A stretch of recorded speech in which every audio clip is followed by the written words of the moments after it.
Welcome to the RealTrending podcast, where we speak to the brightest minds in real estate about leadership, business, growth, trends, and strategies. I'm your host, Tracy Velt. I'm the Senior Director of Data and Content for HW Media. And today I'd like to welcome Mike Maher. He's the CEO of ReferCo, and he also has a book out called I want to get it right, so I'm going to look, The 7 Levels of Communication. He built a network that fed him and his business over 500 referrals a year when getting 5 referrals a year was the average or the norm. And he's going to share some of his secrets with us. So welcome, Michael. Well, I appreciate that. And wow, brightest minds in the industry. And That's right. that's pretty high praise. I'd have to take it and say thank you. So Well, I want to talk a little bit about your company and kind of how you got started, how you built that network, to give our audience a little bit of background before we get into some of the specific takeaways. yeah, so I got into real estate in the late 1990s, and I rapidly discovered that the cold calling was not necessarily going to be my world, and the do not call list and the fines that came with it. And I heard that if you called the wrong person, it'd be $10,000 in fines. So I didn't want to be a criminal, so I didn't go down that path for just calling the wrong person. And then, so I did some door knocking, and everywhere I went, I saw signs that said no soliciting. And I had no idea what that meant at the time.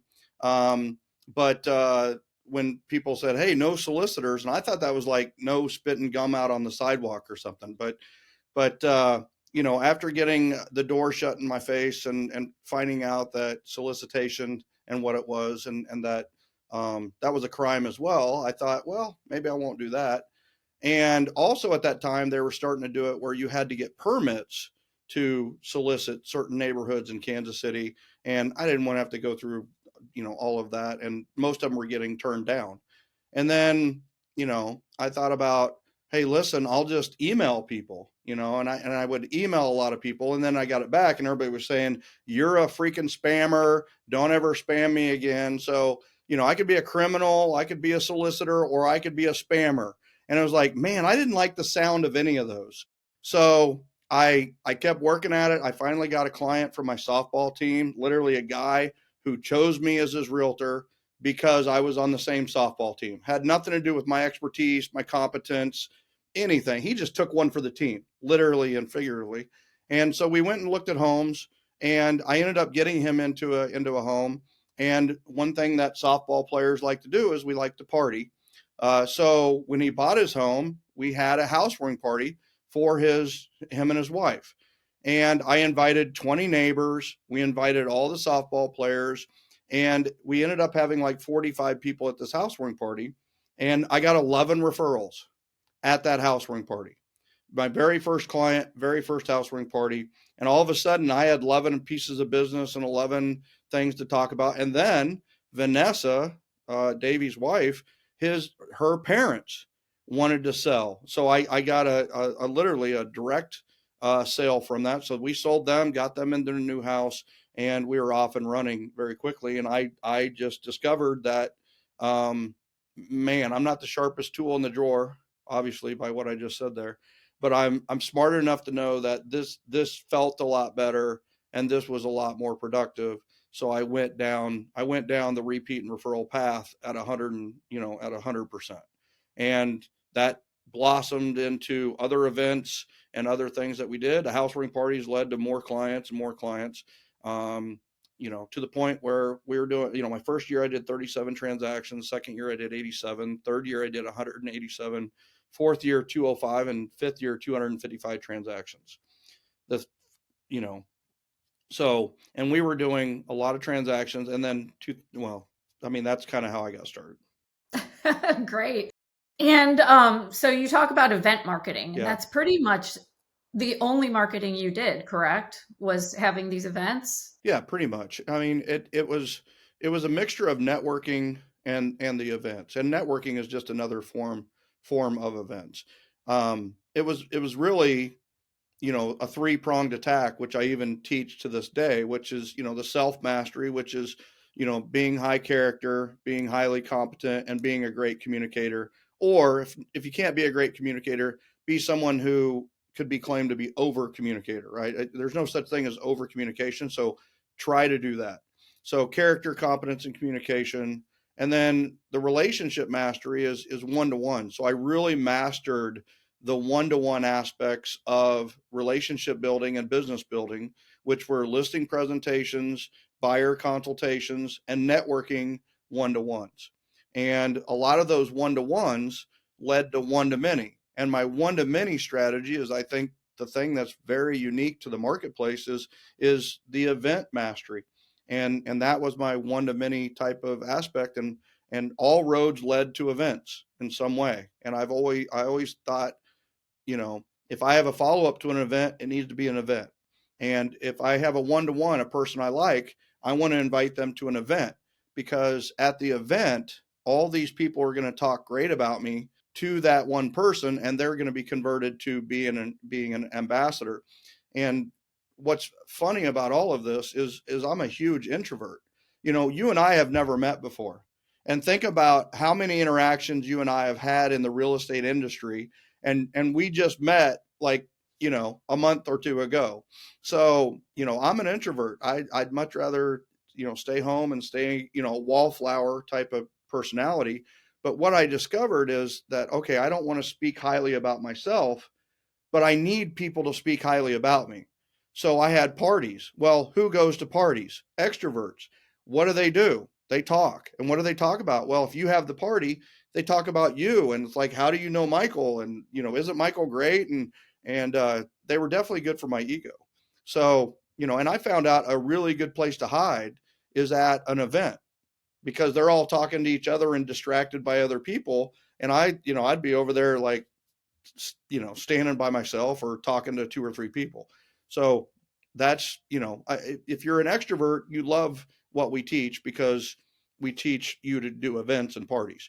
If you're an introvert, you have to do what we teach because you're not going to promote yourself. You're not going to talk and get out enough. You need people who are going to work for you. They need to be extroverts working for you. Unpaid salespeople, essentially. Yeah, I mean, as an introvert, and it is funny that the event marketing strategy was the strategy that worked best for you. And I think that a lot of our listeners would want some real key takeaways, like what types of events were you throwing? And, maybe what are some of the best practices that you've learned over the years that get them talking about you, even if you're back in the corner, only talking to a couple people? Well, the event is a talk about. I believe that you need talk abouts, and these are things that people are willing to talk about. And it kind of goes back to a little bit of marketing and branding, where like our sales system for selling homes, we branded it the smooth selling system, and that's SELLING, not SAIL. But we used a sailboat. Our pre-listing packet was a compass kit, and it was in a beautiful box. Well, the way that we sold through that, it was a talk about. It was different than what a lot of people are, especially there's no oceans near Kansas City. So it even stood out even more. And, and then every home that we listed, we made it a certified WISE home.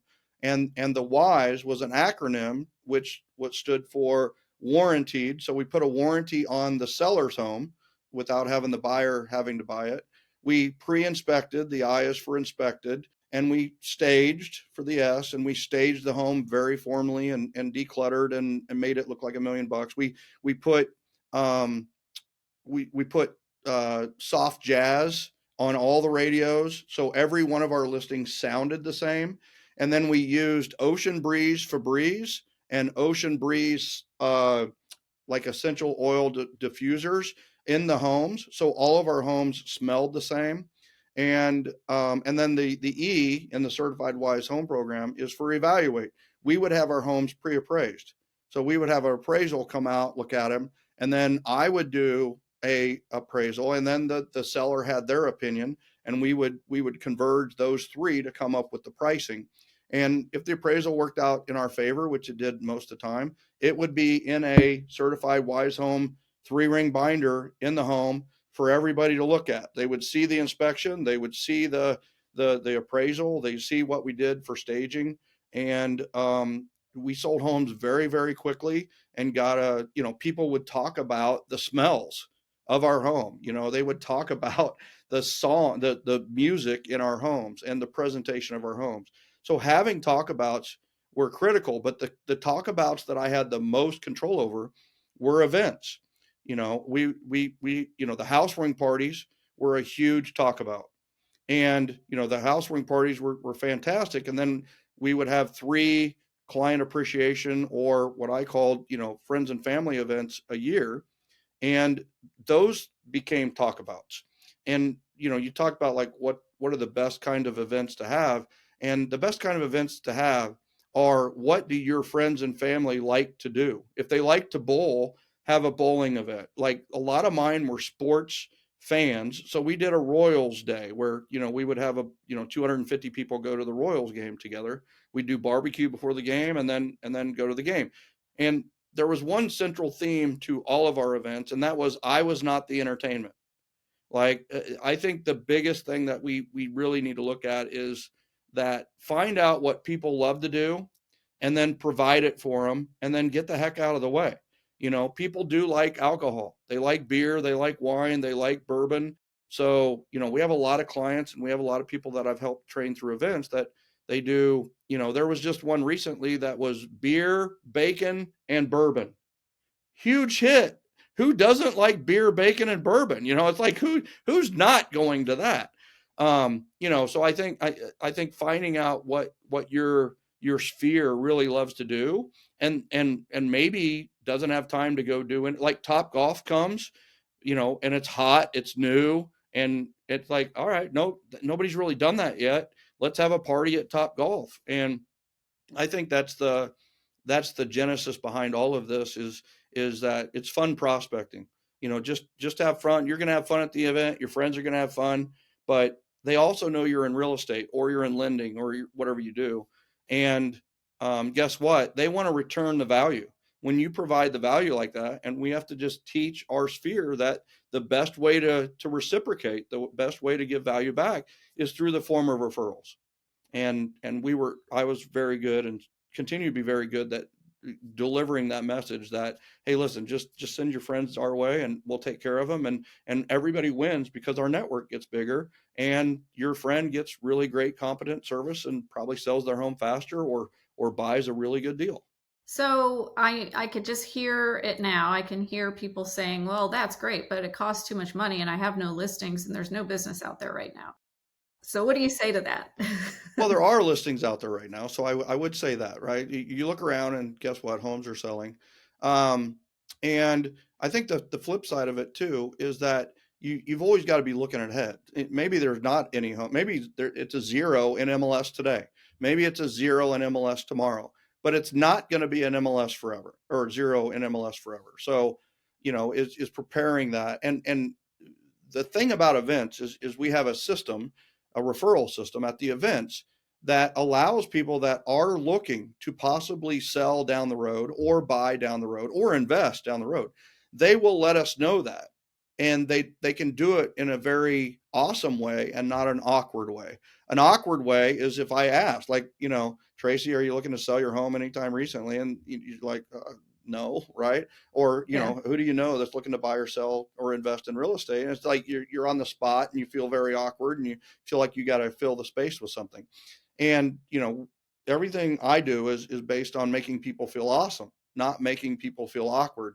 So, when they fill out a piece of paper and it says, out of all the people, who's the next person to be buying, selling, or investing in real estate, and me is one of the answers. And then it's also, you give them blanks for other people. They're at ease. They're at, they can put nobody and not feel bad about it. But a lot of people do put people in that format, because it just feels less of a commitment. It feels less of a, less stringent, I guess. So the nice thing about that is that we find out about people before they're listing, and events can really do that for you. Here's the other thing is, as far as I know, nobody's going to pay you to prospect, no matter how you do it. So if you cold call, nobody's paying you to call. Nobody's paying you to call expireds. Nobody's calling you to call your leads off PPC or Facebook ads. Nobody, but guess what? People will pay you to throw events. People will partner with you to pay to do events. So, and I mean, and I'm not just talking mortgage, title, finance. I'm talking new car dealerships, Jiffy Lube, Chick-fil-A. Like, there are a lot of people who want to get in front of your people, and they understand sponsoring events. The other part of this too that's beautiful is that because we have a referral system, we don't just generate referrals for us. On that door prize entry form or registration form, there are questions that generate leads for the sponsors. And we don't call them sponsors, we call them partners. So, if you and I partner on an event, a lot of times when you think a sponsor, you think, I'm going to give you $1,000 and I get a booth and I got to generate everything. I got to be full of energy. Well, guess what? You don't have to do any of that. You can just be happy and fun and free and mingle and be you. We're going to do all the lead generation for you. And then at the end of the event, I give you 20 leads, 20 referrals from people we know.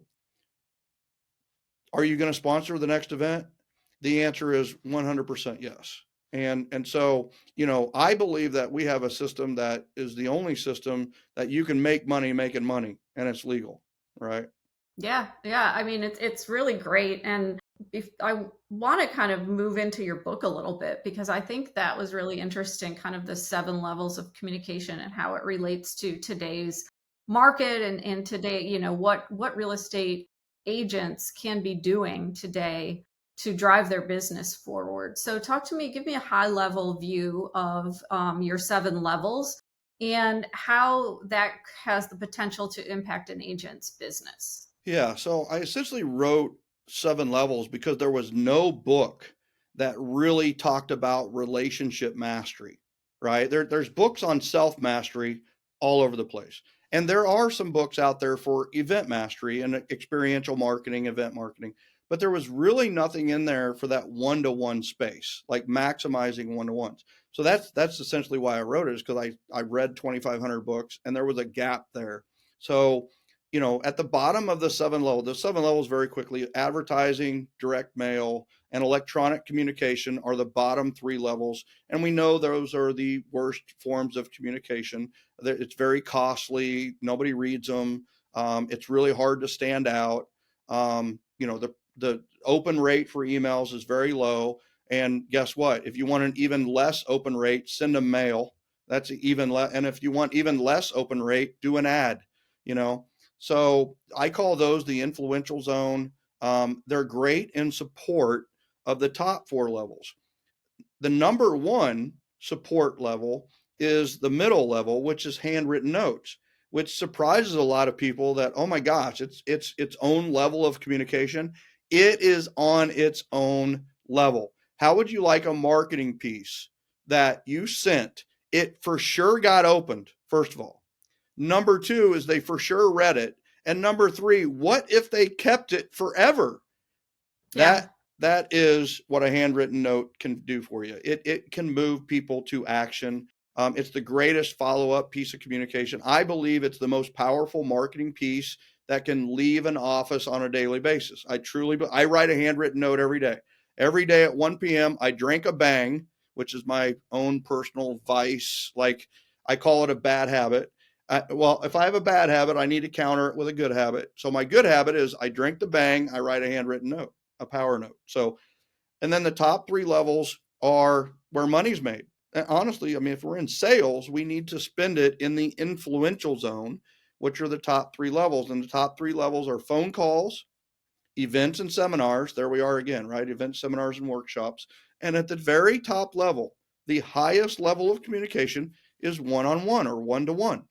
And we all know that if we're one-to-one with someone in a conversation, that entire conversation would be different if there was just one more person in that conversation. One-to-one is the most powerful form of conversation there is, and it is the top level of communication.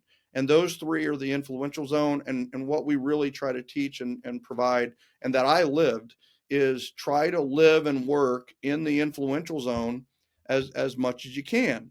And, I truly believe we're seeing, we're in the industrial age, and then, we're kind of in that information age. Well, I truly believe the next age, and we're in the cusp of it right now, is the influential age. Like, we need to seek to be more influential, not more informational. Who cares? I mean, we're on information overload as it is, but we don't need to be more industrial. We don't need to be more informative. And I think a lot of agents are in the informative. They send a weekly or a monthly market update to their database. Well, snore, like, that's not getting any results. We need to be in that influential zone of making phone calls. Yes, millennials, even you. And we need to, and I would put text messaging in electronic communication. So it's actually a couple of levels below the phone call. But we need to be doing the events. We need to be doing the phone calls, and we need to be doing the one-to-ones. So I was just at a real estate conference, and it was actually an ReBar Camp. I don't know if you're familiar with those, Love but those. Yeah. yeah, it was Spontaneous great. city, right? Yes, Spontaneous. that's right.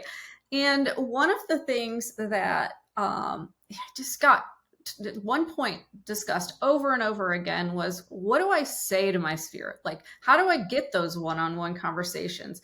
And, I can tell from my experience, there's an agent here in my town who I know my kids went to school with, and he has his assistant calling me saying, "Hey, do you know anybody who wants to sell a home?" And I'm like, no, I'm not even going to talk to you, because I know who you're calling for, and he needs to be calling me himself. And he needs to be just building a relationship with That's me, right. not just calling me, asking me for business. That's right. So people are really confused. Like, what do I talk about? Like, it's because it's awkward. Like, what advice do you have for that? Especially as an introvert, like, how do you get there? Well, I love the question, because because that's the age old question of, what do we contact the database about? Like, what do we say? Right. Well, I want you to notice what doing 3 events a year does for me in these conversations. So, I do the events once every 4 months. So what am I doing the 2 months before the event? I'm inviting. That's all I'm doing. Hey, listen, I haven't got your confirmation. Are you in? And if they RSVP, I call them and say, hey, listen, we've got you confirmed. Do you want to bring a friend, or whatever it may be, right? And so the communication is all event based. So I'm calling and by the way, in the very beginning, I'm calling to say, hey, I'm thinking about doing these 2 or 3 different events. Which event sounds like the one that you would most like to go to? And, Torrell Schofer White in Washington did this. And she was like, hey, I'm thinking about doing a beer event, a coffee event, like a afternoon coffee, or a wine event. Well, she discovered that like 33% like the beer, 33% like the coffee, and about 33% like the wine. So she did a bistro that has all 3. So now you call them all back and go, I took your idea. We're having an event where it has beer, right? For the person that said beer. And so you're calling back the people that you got their suggestion and inviting them formally. And then notice that your handwritten notes could be invitations. Your direct mail, now they're invitations instead of flyers or worthless, right? And then, your texting is now either RSVP or confirmation. So you invite, and then you confirm, and then you have your event, which is another, great communication. And then the month after the event is all follow up from the event. So you're calling all the people that attended and say, hey, thanks, I really appreciate it, I'm glad you came, and that kind of thing. And, with the way we run the events is we have an RSVP form that could get us referrals. We have the door prize entry form that could get us referrals. And we have a follow-up survey that could get us referrals. So we have a lot of opportunities there for referrals. Well, once they refer us, what we talk about is really easy. We're going to be Yeah. talking and giving updates on those referrals. Well, notice that I'm following up from a previous event. What do I have coming? I've got another event.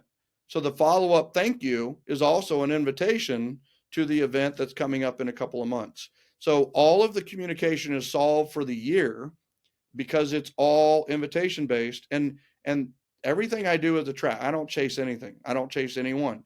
It's all attraction based, not chase based. And I've discovered if people are moving towards you, you're more likely to both get what you want. And so an invitation by definition is attractive.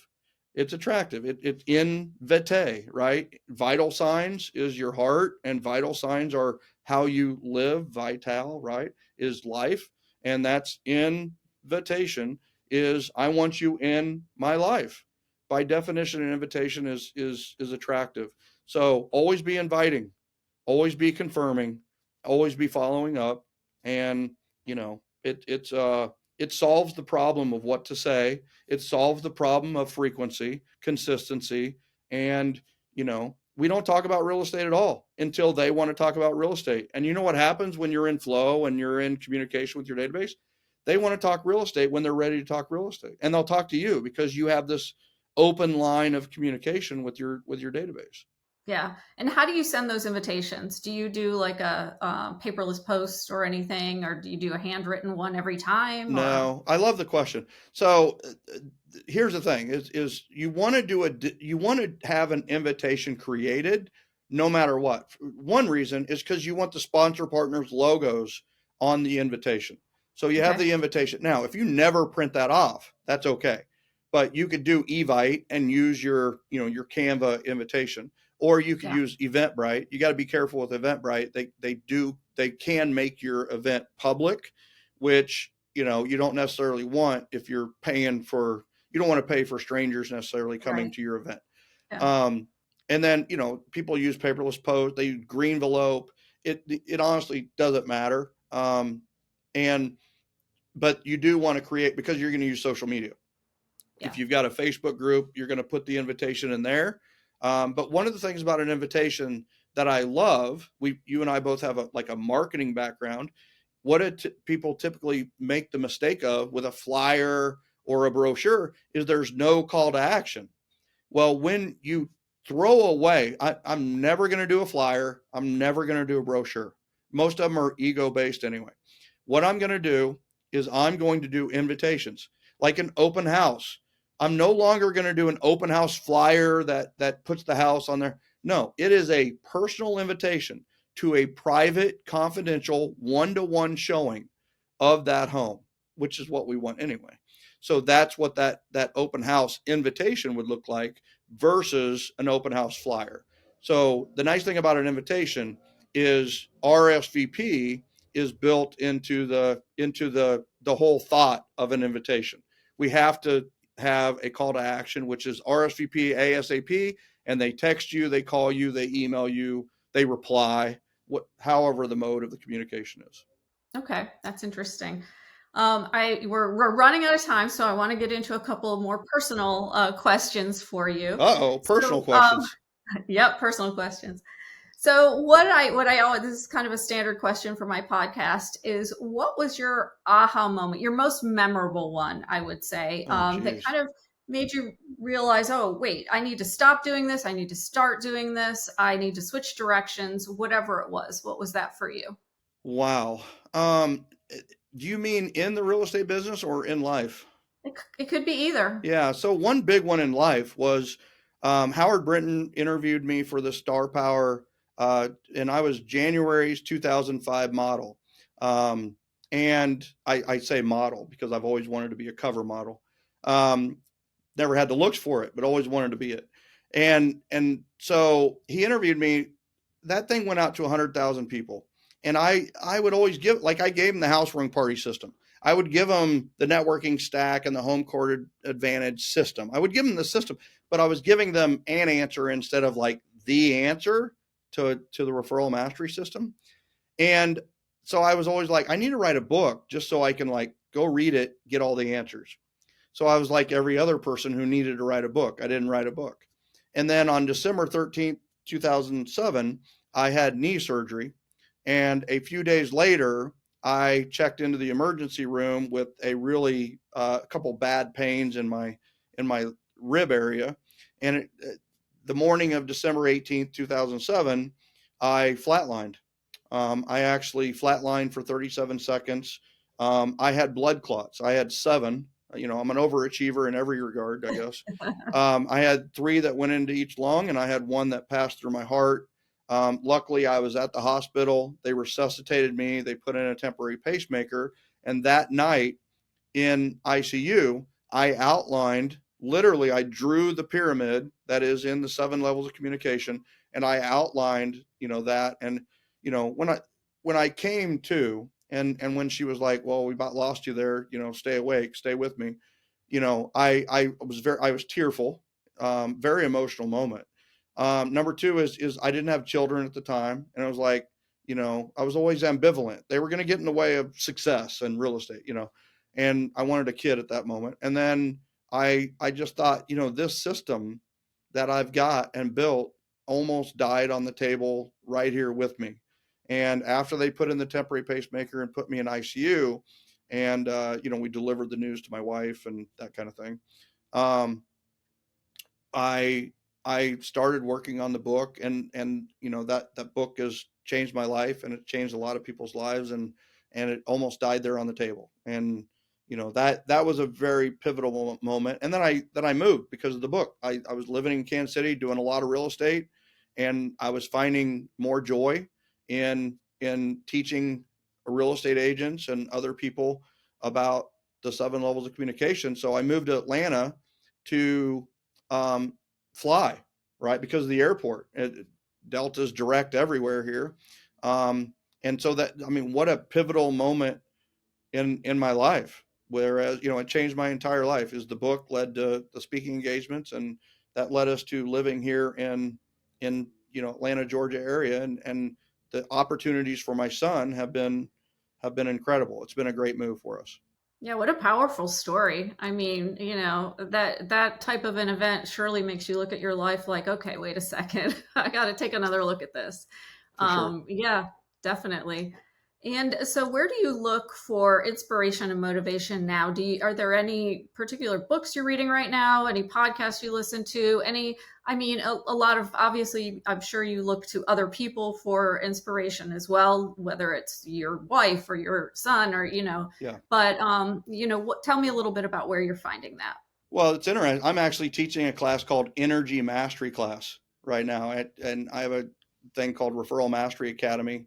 And the class this month happens to be Energy Mastery class. And it's an acronym. Whispers is the 8 sessions and the 8 things I talk about. The I is inspirations. So I just taught that earlier this week, interestingly enough. Yeah. So I will say, first of all, is the number one thing that motivates me is when one of the people who hears something in the referral mastery system and implements. Like, I have referrals podcast, and we're on episode 302, 303, something like that. Well, who do I interview on that? I typically interview the clients or the people who are I am so intrigued by implementers and implementation, people who take action, because I truly believe that's the difference between the average and the achiever. Is the achiever takes action, even if it's imperfect action.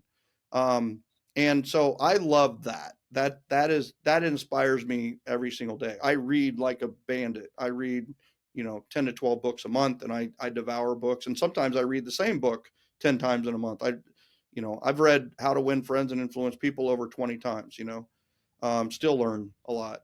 And then, yeah, my son and my wife inspire me every single day. Like one of the things that I told the class, all right, you got to do 10 things that inspire you. And everybody made their list. We were in tears. It was amazing.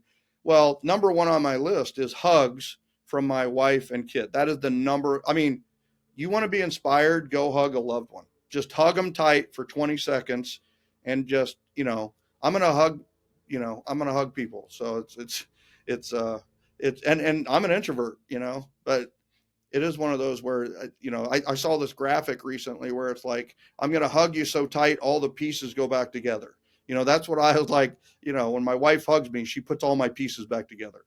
Well, that was the hardest part of the pandemic for a lot of people, is that they, couldn't hug their loved ones or couldn't be with their loved ones. So yeah. Well, I've seen people in general, like the databases. The nice thing about what I do is I don't only get a finger on the pulse for real estate agents and lenders, I get it for the consumer. The Yeah. consumer has transformed in the last 6 to 9 months. For 2 years, they were caged and enraged. Look how Yeah. divisive social media was and still is a little bit, but they were caged and enraged. They just, I mean, you cage someone, they're going to get mad. And they start spouting off to strangers. Well, Yeah. the consumer's changing. They're transforming to uncaged and engaged. So they've gone from enraged to now they want to engage. They want to get together.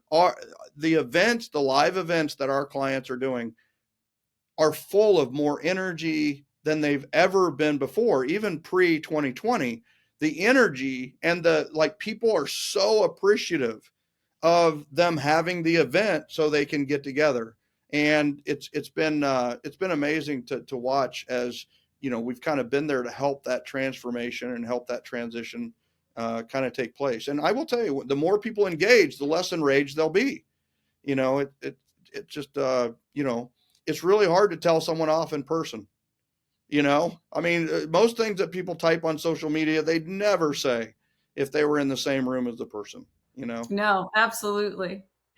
All right. My final question is just, what is your, final takeaway for agents in today's market? What, just maybe something to inspire them, motivate them, offer them hope in a Yeah. tough market. Yeah.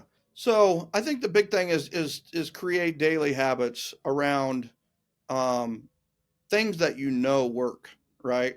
I think that's I mean, I think that frequency and consistency, right? It's just your frequency needs to be daily, and you need to be consistent around something. For me, it was events, it was phone calls, it was one-to-ones, and that worked for me. I think anything in real estate you can be successful with it if you're frequent and consistent with it. And I would top that off with, if you are demanded to be frequent and consistent with something, make it fun, make it enjoyable. If you don't enjoy doing expired calls, then freaking don't do them. Why would you? There's other ways to get business. Why wouldn't you call friends and family first? I just shake my head. But it's one of those where, that's what I love about what we teach is it's funprospecting.com. Literally, it's fun prospecting and fun lead generation. And we're helping others have fun. We're having fun. And what's really fun is when you go through the sheets at the end and you've got 20 referrals from your friends and family, and now you've got all the beautiful follow-up that comes from that. So I think find something you love to do, find something that's fun, and master it. Mastery is the key. Mastery is my license plate. That's my word for life, is find something and master it. The only way to master it is frequency and consistency. And I don't think it even takes 10,000 hours like Malcolm Gladwell says in Blink, and I think, or Outliers. And it's just I think I feel like that's such mundane, boring advice, but it's the truth, right? It's the 1 degree tweak policy. Just make a 1 degree tweak each and every day. Don't try to do an overhaul, and just keep making 1 degree tweaks each and every day, and see what happens. So, Great Tracy, I have to advice. say before, I mean, these were awesome questions and an awesome conversation. You are an awesome interviewer and conversationalist. I just have to put that out there. And for those of Well, you, thank you need you. to subscribe to RealTrending podcast, just like I do. So Well, you make my job easy, so thank you. I really appreciate it. We talked for over an hour, I think, at the EXP conference, and I could keep chatting with you now. So I really appreciate all your insights and joining me on the Real Trending podcast.